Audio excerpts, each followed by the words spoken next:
Good afternoon, everybody. My name is Chris Deasy. I'm the head of religious studies here at the University of Kent, and we have a wonderful panel assembled for this afternoon to talk about the new worldview paradigm in religious education and implications for the non-religious. And one of the speakers is my good colleague Lois Lee, who does some amazing work on non-religion, and she'll be the third of our three speakers this afternoon. I'll just introduce everybody in turn, and then we'll just say a few things about how we're going to organise the next hour or so. So we have Trevor Cooling, who's Emeritus Professor in Education at Canterbury Christ Church, also Chair of the Religious Education Council of England and Wales. So welcome, Trevor.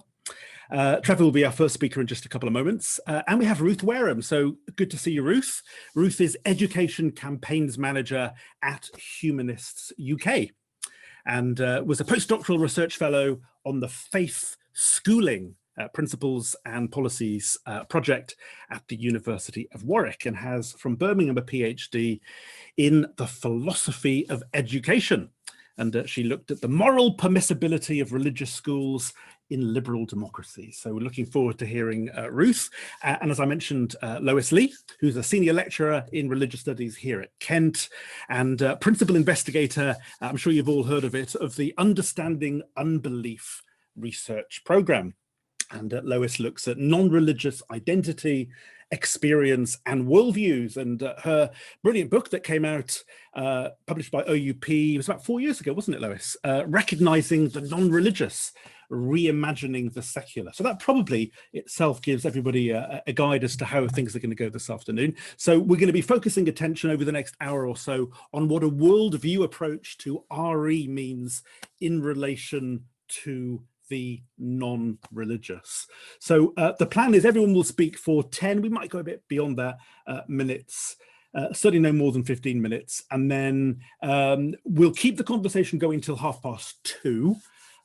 It's 10 past, just going to 10 past 1 at the moment. And some of you might need to leave at 2 o'clock, but I'll stop the recording once the three speakers have concluded their talk. So I've introduced everybody, and I'm going to hand you over to Trevor Cooling, Emeritus Professor at Canterbury Christ Church. Good afternoon, everybody, and thank you very much for joining in this seminar.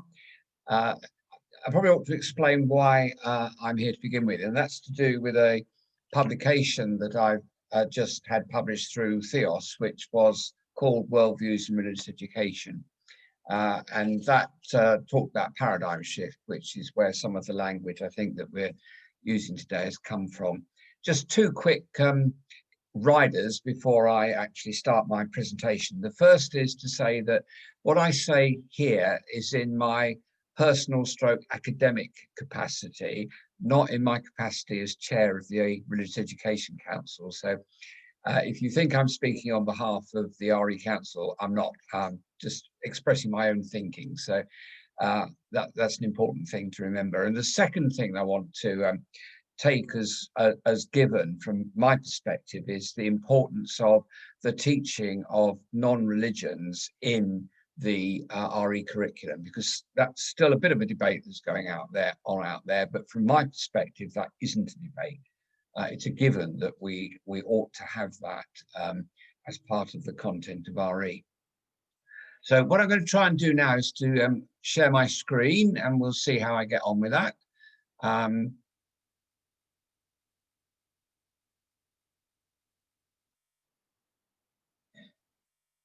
So I hope that you can all see that. Lois, could you give me a thumbs up if that's up there? Great. Okay.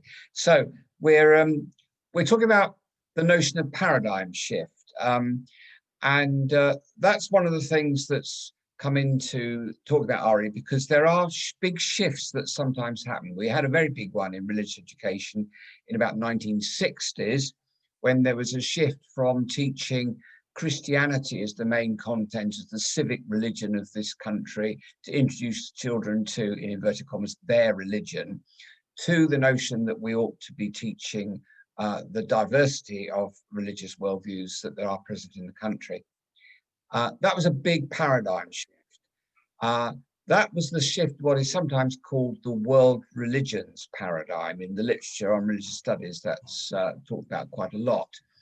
And what I want to explore with you is the notion that we're now ready for another shift, that actually the old world religions paradigm, which we've been working with for many, many years, is no longer really fit for purpose.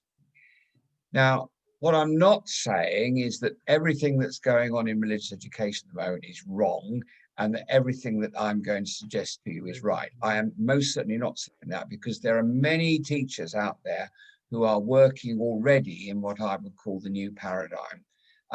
It's just that it's a bit of a muddle about what's going on. I'm going to present you with binaries as an attempt to clarify, not as an explanation of the reality of what's going on out there. So, what do we mean by the world religions paradigm? Well, I could talk for hours on this if we wanted, but I've tried to find a picture which symbolizes it. That seems to me to capture what we mean by the world religions paradigm. The notion that what we're trying to do is to introduce children to more and more content about different world religions. And when you bring in the non-religious worldviews as well, that adds to that content. Now, this paradigm, I suggest, is creaking at the moment, really for two reasons. One is because it's just overloading the curriculum. I mean, the question I often get is, well, which non-religious worldviews should we be teaching in addition to the 6 main principal religions and other minor religions, so on and so forth? And it just makes teachers' jobs virtually impossible in terms of actually managing the content. And the second reason I think that it's creaking is because the data that I see suggests that young people are no longer here in relation to what it is that they're interested in the world of religion and non-religion. So what I'm going to suggest is this move to a worldview paradigm is fit for purpose in our current context. And that the worldview religious paradigm, which has served us very well in the past, is no longer fit for purpose because of a change of context. And how can you capture the worldview paradigm? Well, I think it might be like this. It's very difficult to find any visual image which works, but I think this gets the point across that what we're trying to do is to help young people understand how worldview affects their experience of and interpretation of the world outside of them, their experiences and the things that they grapple with in the classroom. Now, the big difference is how the curriculum is viewed. In the world religions paradigm, I suggest the curriculum is often subconsciously thought of like this.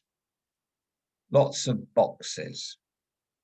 And what the RE teacher is doing is opening each of those boxes and taking the content out and showing them to the students, helping them to understand them, and then putting them back in the box. And the different religious and non-religious communities sort of bring their box into the classroom. We have a system of making syllabuses now, which sort of involves the religious communities getting together around a table and saying, well, we think you ought to be teaching this and this and this. So it's very much on about how religion is represented, largely in these sort of self-contained boxes. And now, of course, we've got the debate about, well, which non-religious boxes do we bring in? And people often say to me, well, which non-religious worldview should we teach? Should we be teaching atheism? Is it a worldview or not? Should we be teaching humanism, and so on and so forth? So we've got teachers with all these boxes appearing. Now, that to me is problematic for an educational point of view, because the focus is not on students learning, it's on the content.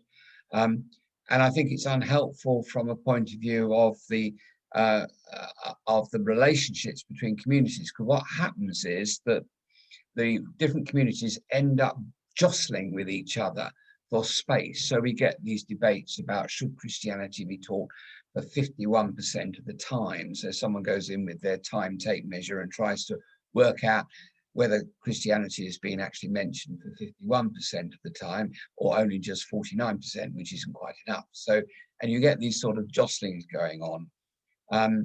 And are we saying that the non-religious worldviews simply enter into this jostling game?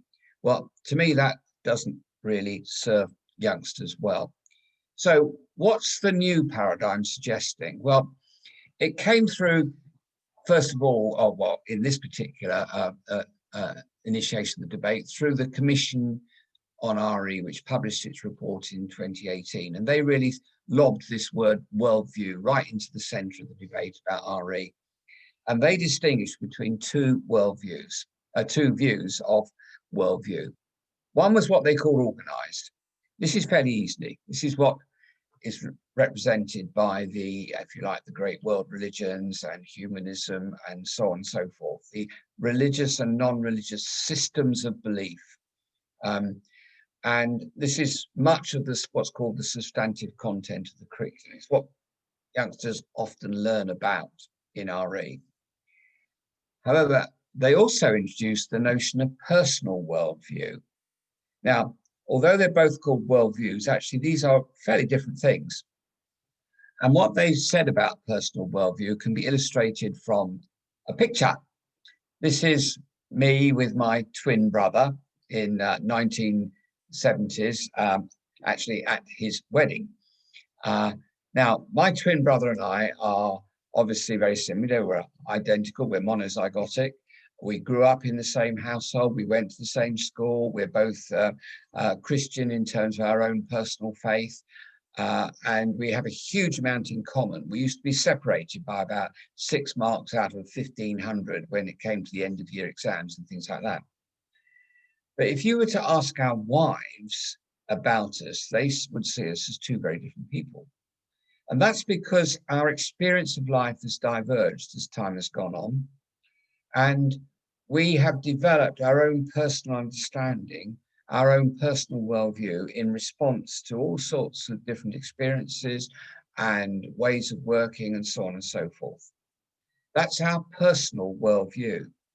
And the argument of the Commission report was everybody has a personal worldview, which is their developing understanding of the world around them, where they take in various different assumptions and presuppositions and so on. Now, the thing that it seemed to me that the Commission suggested was that the curriculum should be constructed around the interaction between students' personal worldviews and the organized worldview traditions that they learn. That's a very different approach from the boxes curriculum. And in that, students learn all the characteristics of worldview, the fuzzy edges, the diversity that there are within one of the organized traditions and so on and so forth. So the curriculum task is very different. Now, I've tried to capture that difference of curriculum task by asking the question, what do we mean by understanding in the RE classroom? What does it mean to understand? Now, again, this is a bit of a gross distortion because I'm trying to get a contrast clear. So you'll have to forgive me that. No doubt you can challenge me on that later on. But I hope it helps to make clear what the difference is between these two paradigms. It seems to me that in the classic world religions paradigm, the sort of things that get emphasized are knowing, remembering, and deploying information, that acquisition of information. That's where its focus is.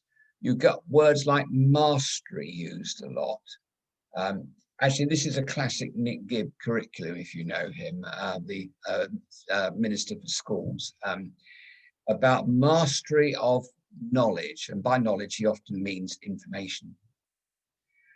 It's about a sort of rational objectivity where the student is taught to stand back from everything they're learning and to be on the outside of it, and about head knowledge, cognitive. I suggest to you that what the worldview paradigm is saying, actually what we're doing with the student is we are interpreting the significance and meaning of information. So the focus, obviously, you have to know and remember, but it's on helping students develop the necessary skills to be good at interpretation, which is what we're all doing as human beings. When we meet experiences, when we are introduced to information, we are interpreting its significance and meaning.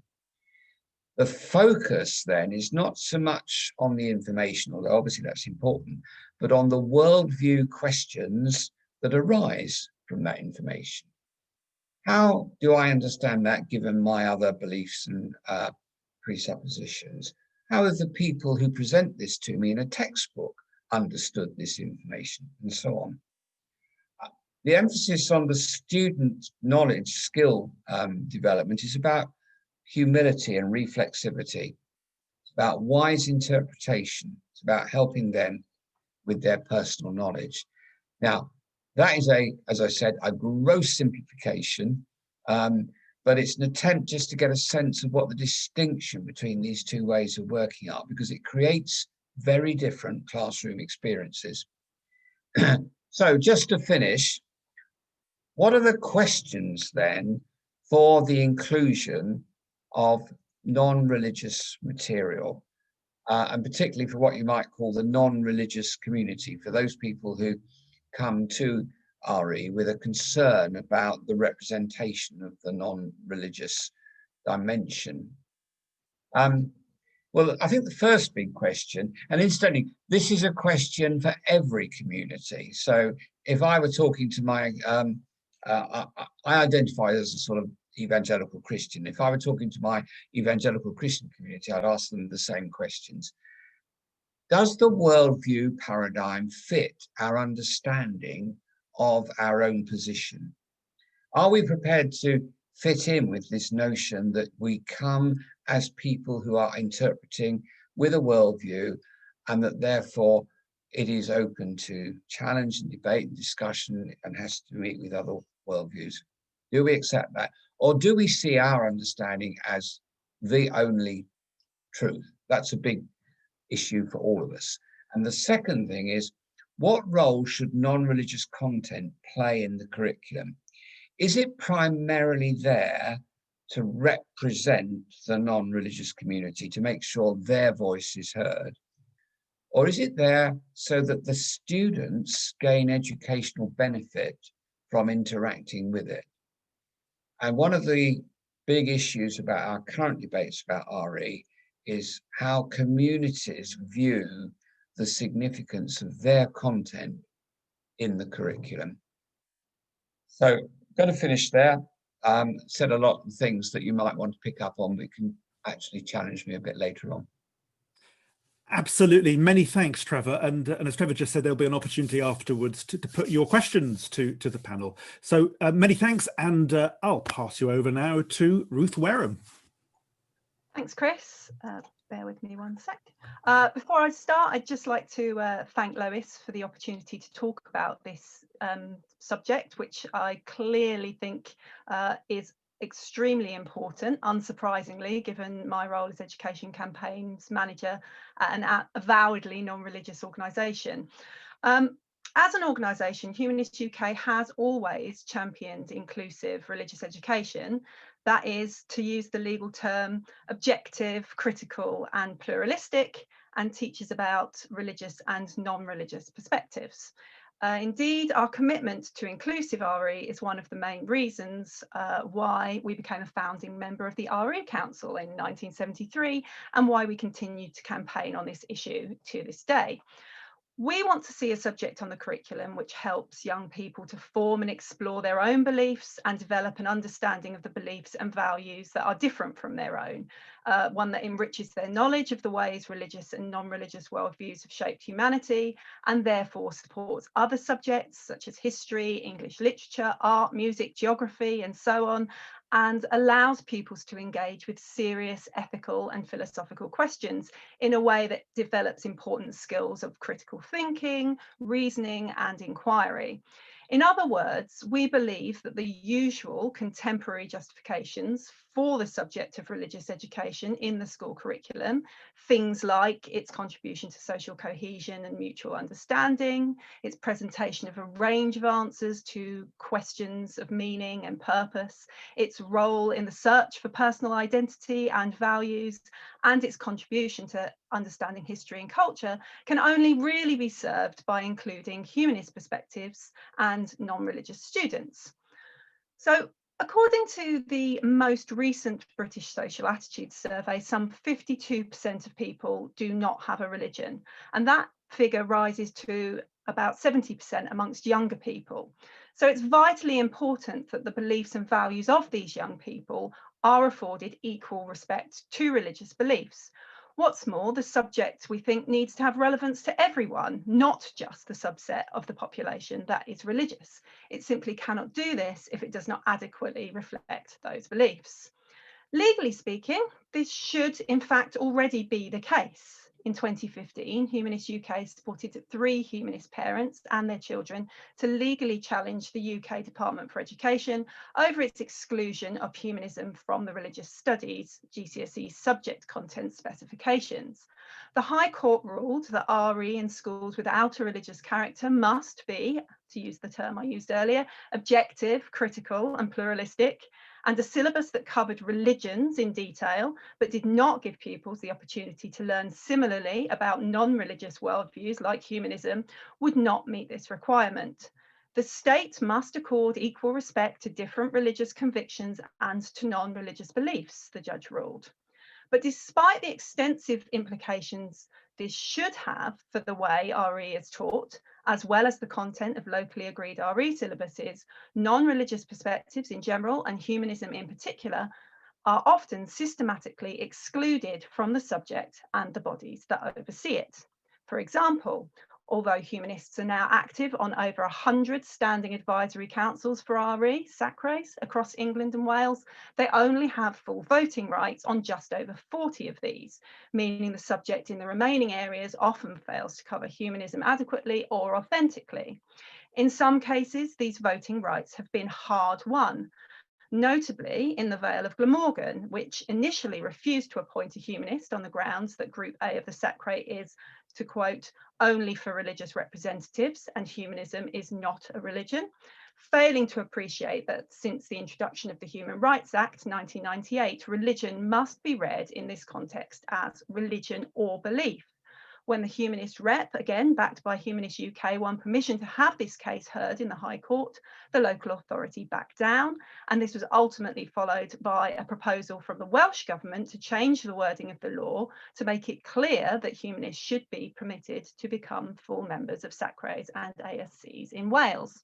In England, Humanist UK successfully challenged another local authority, the Royal Borough of Greenwich, when it similarly refused to admit a humanist to the local SACRE, but again, following the threat of legal action, backed down and acknowledged that there is a legal basis on which humanists may be included.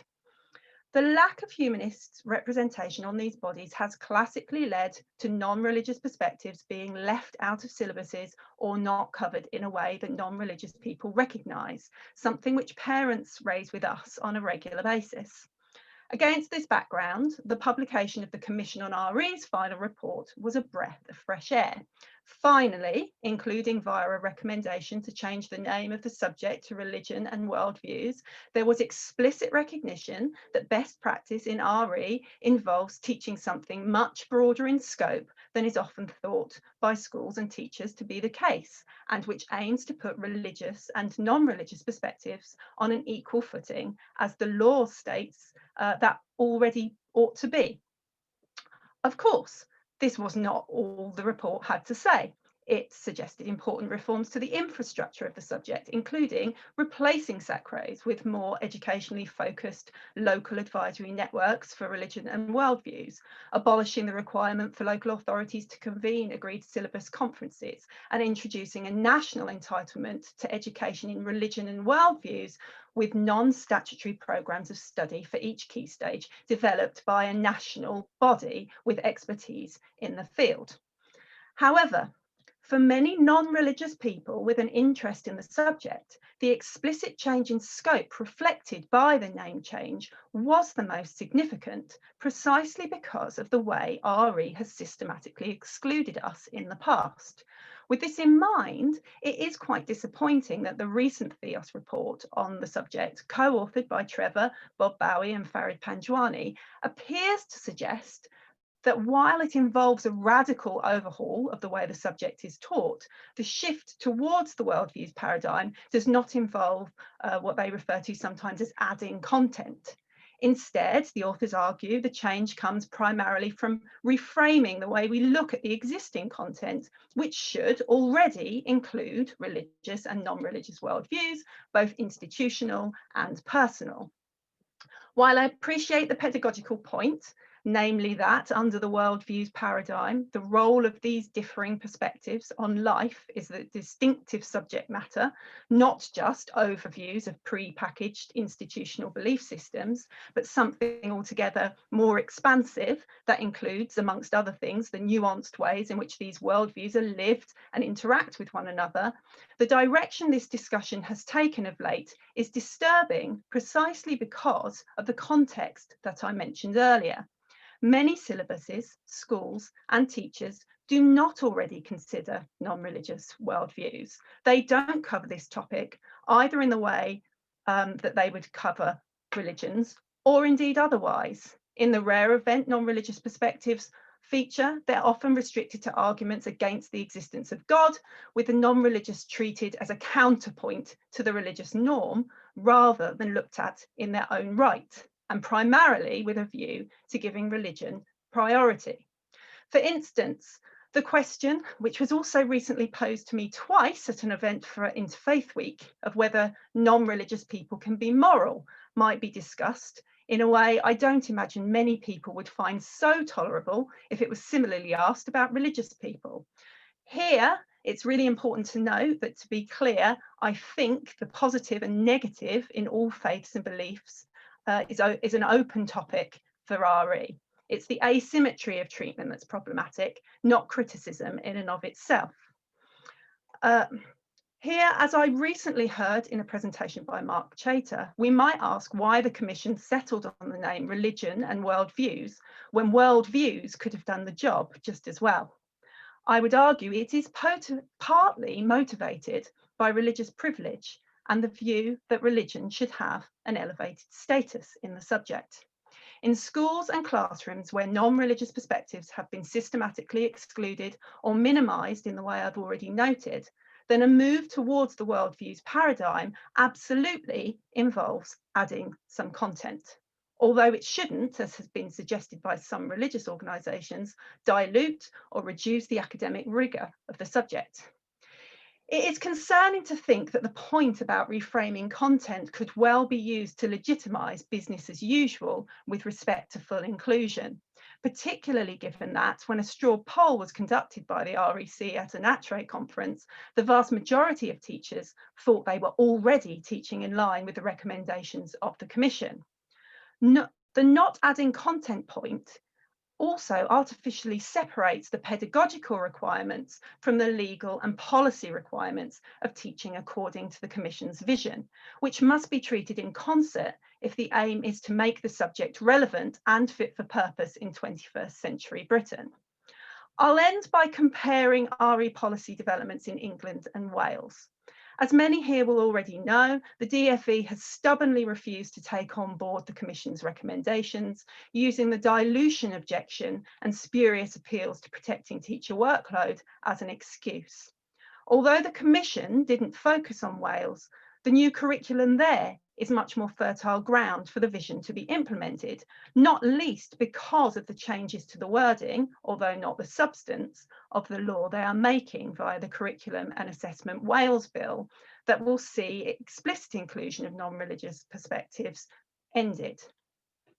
Although it's likely to take some time for this inclusive approach to filter down into schools, it is a huge step towards achieving a level playing field and revitalising the subject. It remains to be seen whether this can be achieved in England without a change in attitude from policymakers as well as those who work in schools. Thank you.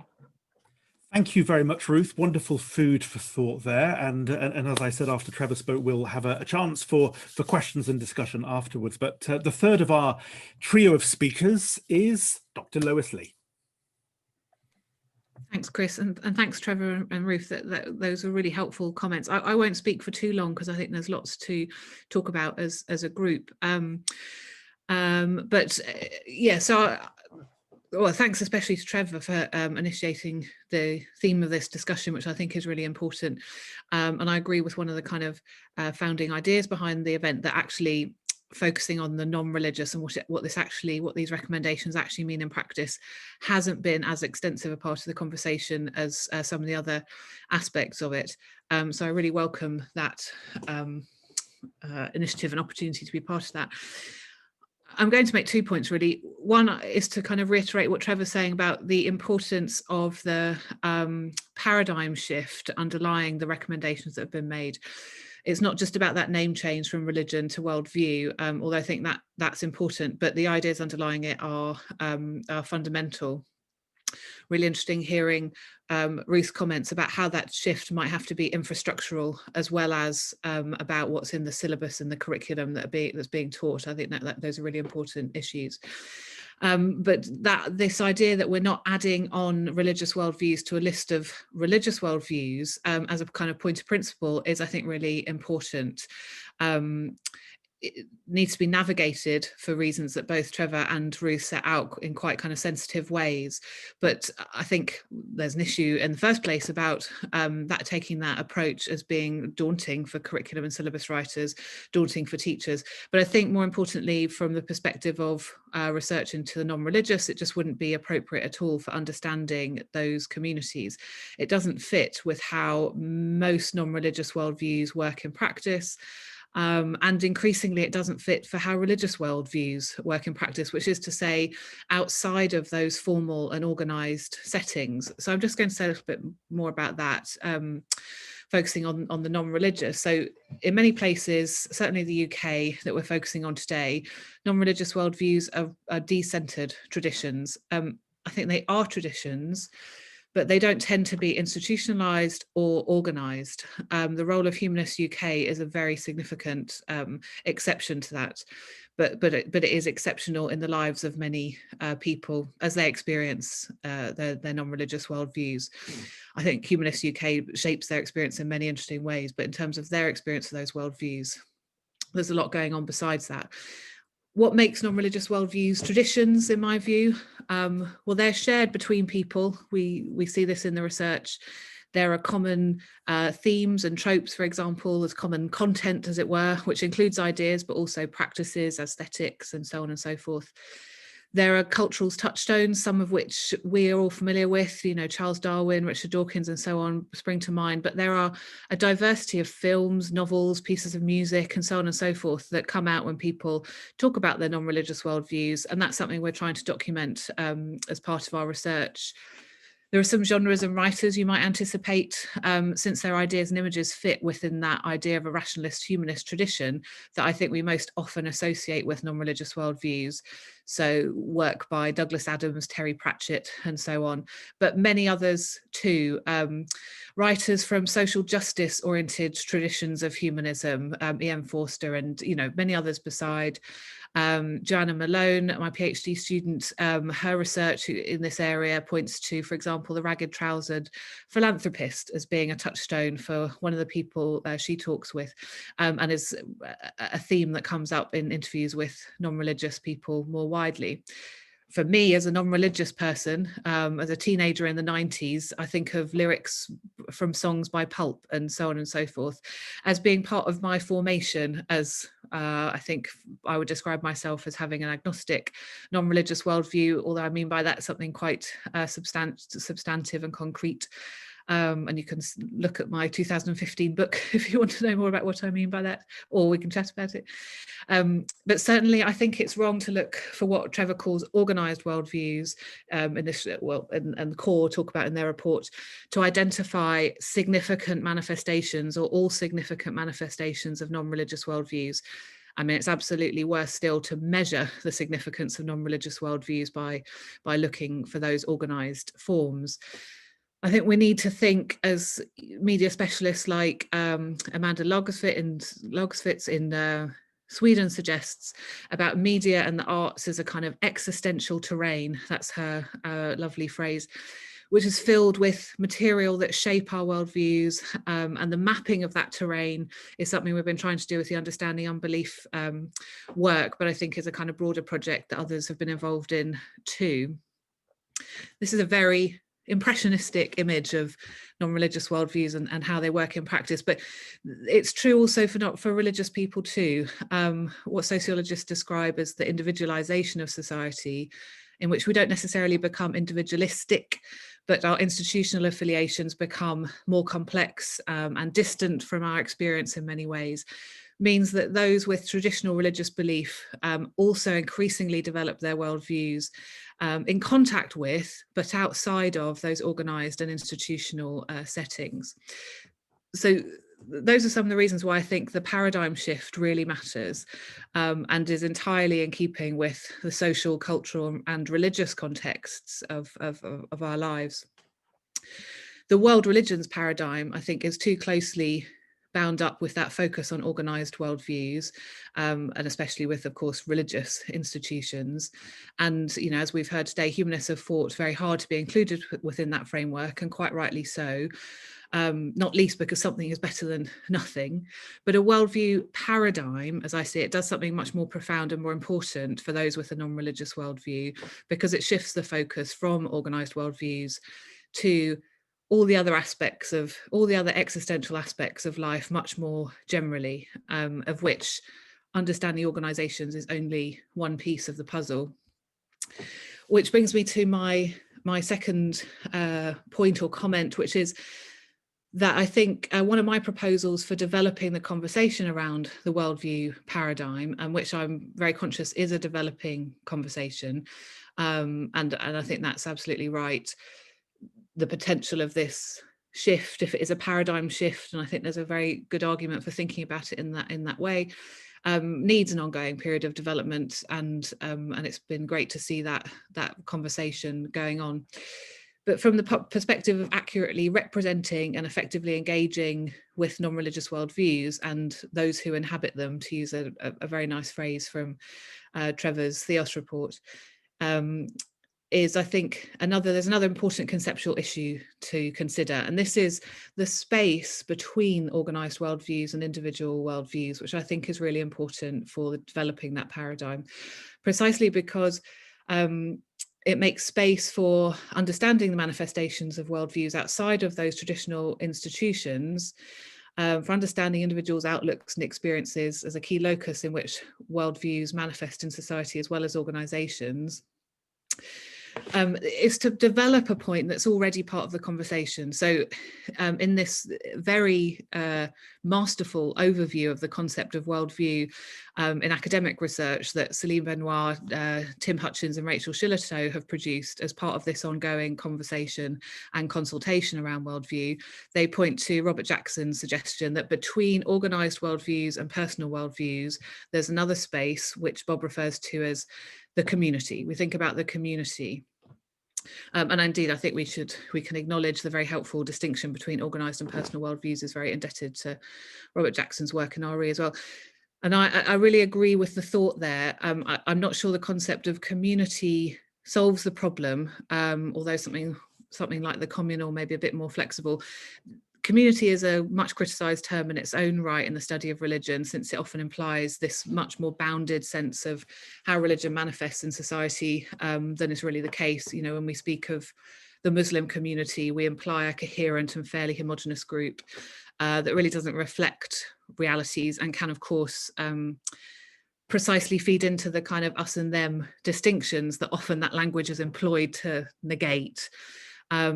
For the non-religious, though, it's definitely problematic because of the way in which non-religious worldviews are shared socially, which is much more decentered. As I say, they're shared, for example, through and structure friendship networks. Again, that's something I discuss in the 2015 book.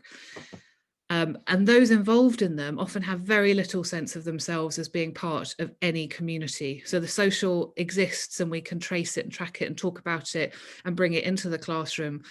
but I'm not sure we can fairly or helpfully represent it as a community.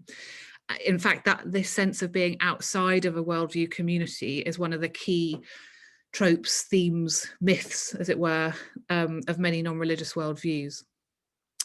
So I propose instead that we make a bit of space for understanding, well, a term I use, existential cultures or worldview cultures, or possibly the language of worldview traditions might help here. Worldview traditions is a way of thinking of organized, is a way of organizing non-religious and other decentered worldviews that reflects the existence of these kind of cultural configurations of ideas, practices, aesthetics, books, films, songs, and so on, which are loosely collected, but collected nevertheless and shared between people. And as research increasingly shows, also passed on between generations. So the concept of traditions kind of speaks to that sense of continuity over time. As well as perhaps for sociologists kind of opening up new ways of thinking about the so-called de-traditionalization of society in new ways, but that's a conversation for another day. Worldview cultures might offer other ways of thinking too. I note people like Paul-Francois Trelnet and others who are concerned that the framework makes space for thinking about global capitalism as a worldview. And the concept of worldview traditions might not fit too neatly with that way of thinking. I mean, can we grapple with global capitalism as a worldview tradition or an existential tradition? Think with that example in mind, the language of tradition maybe sits a little bit too closely to a world religion's conceptual framework and way of thinking. But between those two concepts, traditions and cultures, I think there's a space for acknowledging and understanding how non-religious worldviews often manifest in social and personal life, which is just one way of saying I think there's scope for thinking about what constitutes worldviews or existential traditions, existential cultures more deeply, as we're doing today, as part of the process of developing the new worldview paradigm. And another way of kind of commending the conversation being underway. So without further ado, I want to finish up and open the conversation to others. Thank you very much, Lois. Okay, I'm going to stop the recording, and then we will have a chance to discuss and go through what each of the speakers has raised.